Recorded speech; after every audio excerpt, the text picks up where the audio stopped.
Nah, kenapa dikir khofi yang diingatkan dalam hati penting? Karena mulut terbatas. Kita semua akan mengalami yang namanya sakaratul maut.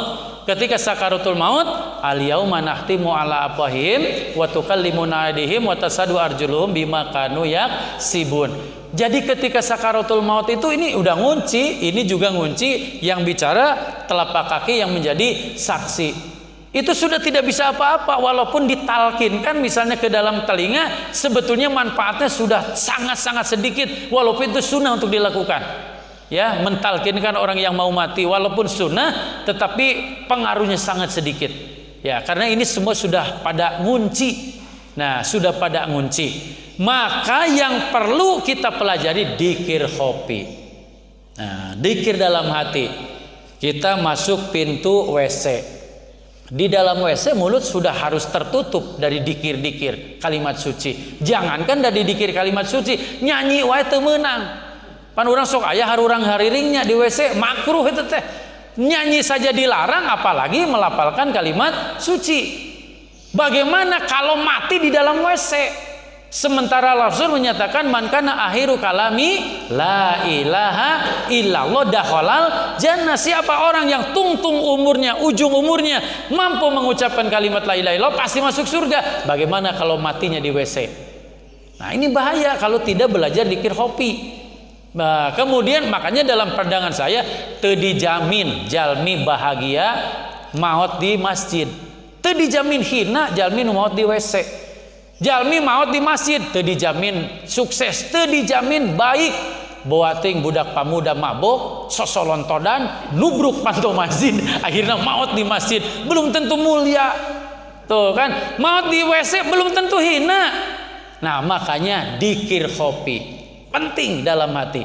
Jadi ketika di WC mulut diam dari dikir, hatinya yang berdikir. Boleh atau tidak? Boleh.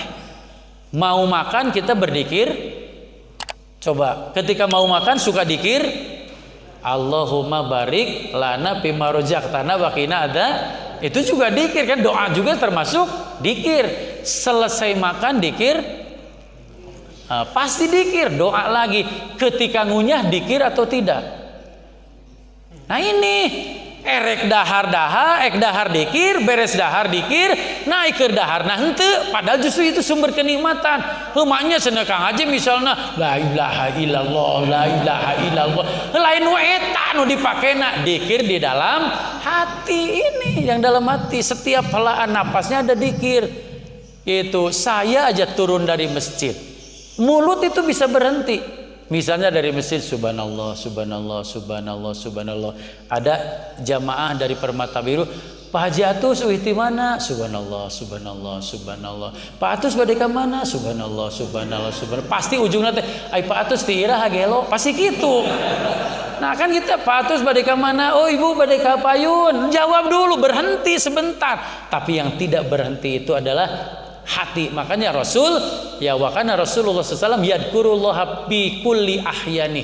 Rasulullah SAW itu dikirnya setiap helaan napas, dikirnya setiap detakan jantung. Berarti bukan sekedar di mulut, tetapi ada di dalam hati. Nah ini dikir khofi. Nah bagaimana supaya bisa dikir khofi?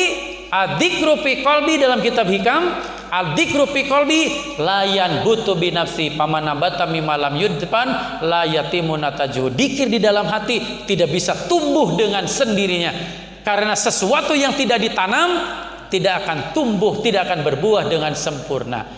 Janten dikir dina hati mah teu tiasa janten nyalira, teu tiasa kunyalira. Tuhnya sabab nu teu dipelak moal buahan sampurna. Contohlah tangkal sampo dialungkeun ka kebon, janten moal. Janten beutian moal. Ya, tapi lamun tangkal sampo dicecebkeun janten moal. Beutian moal. Beutian. Simkuring makan salak, beres daging salakna dimakan, sikina dialungkeun, janten moal. Janten moal da dialungkeun anak kana durukan. Jadi pas kirdar salak aya budak mirunan dialungkeun ka dinya nya jadi ruhak we. Nah, jadi sesuatu yang tidak ditanam kata Syekh Ibnu Athaillah tidak akan berbuah sempurna.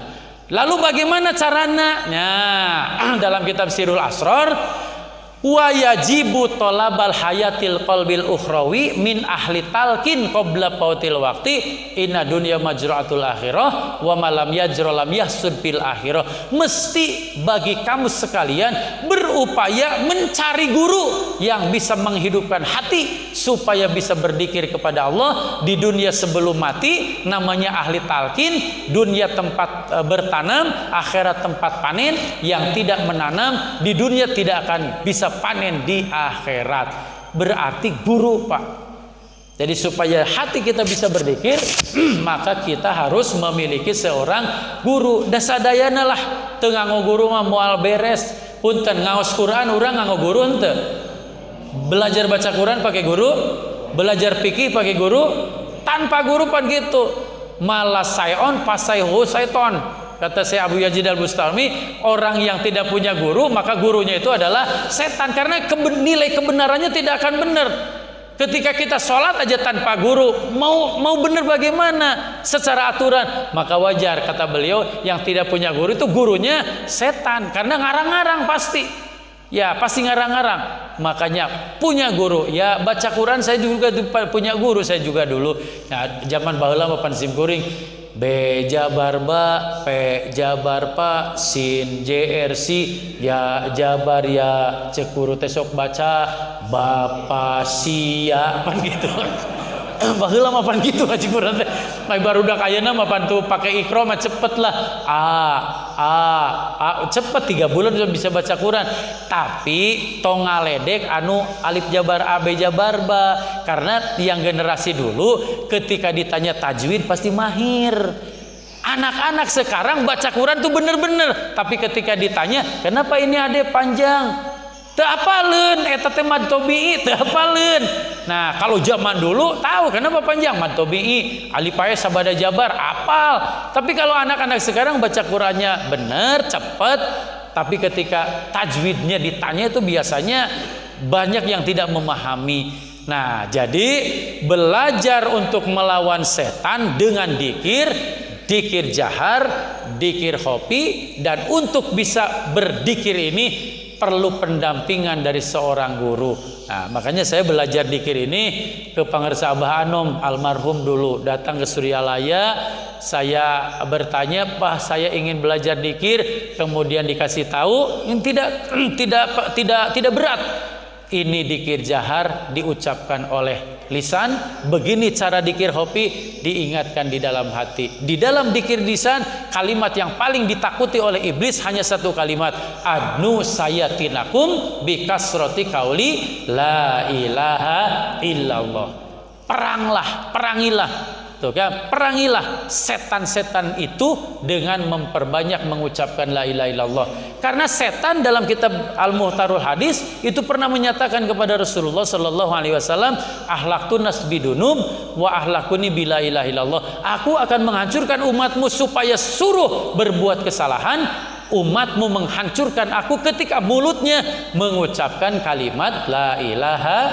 Nah, jaminannya luar biasa. Laisa ala ahli la ilaha illallah wahsatun fil maut wala fil kubur wala fil nusur. Ketika orang sudah menjadi ahli la ilaha illallah, tidak akan takut akan kematian, tidak akan takut di alam kubur, dan tidak akan takut ketika bangkit di alam kubur. Kalau kita sudah menjadi ahli la ilaha, persoalanana orang tos ahli teu acan. Urang mah melelengkah, ai halu bisa ngalengkah gitu. Cik punten-punten lamun jam 2 peuting bapak ka masjid ka dieu aya halu ngalalengkah, tuluy ka masjid atau balik deui ka imah. Urang mah melelengkah suku meureun lain halu anu sok ngalengkah mah. Makanya punten langsung ahli atanapi kedah berjuang heula. Kedah berjuang cikaracak ninggang laun-laun jadi baseuh.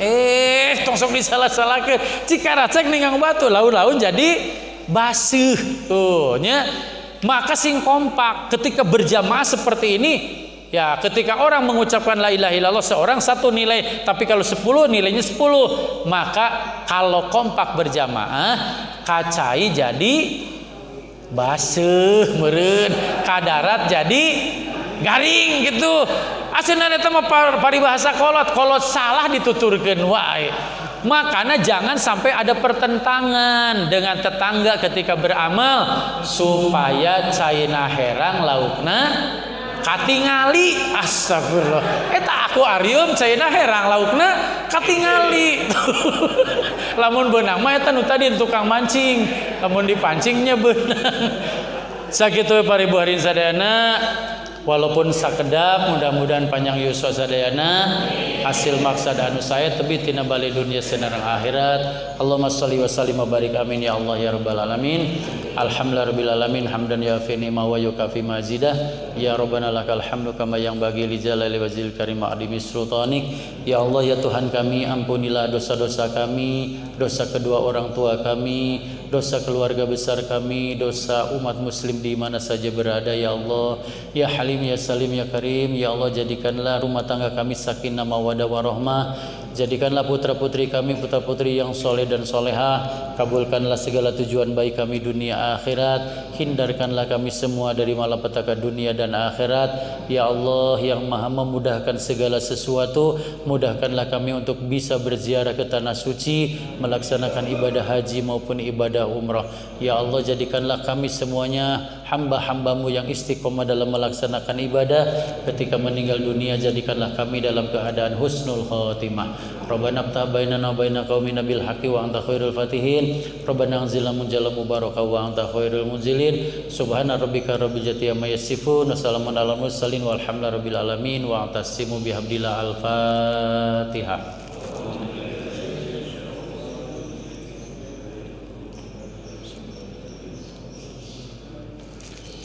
Itu saja yang bisa saya sampaikan. Mohon maaf atas segala kekurangan. Wallahu muwaffiq ila aqwamit thoriq. Assalamualaikum warahmatullahi wabarakatuh.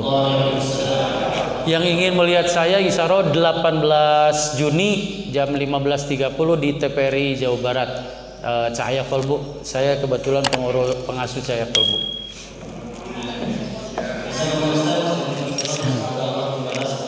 Amin ya Allah.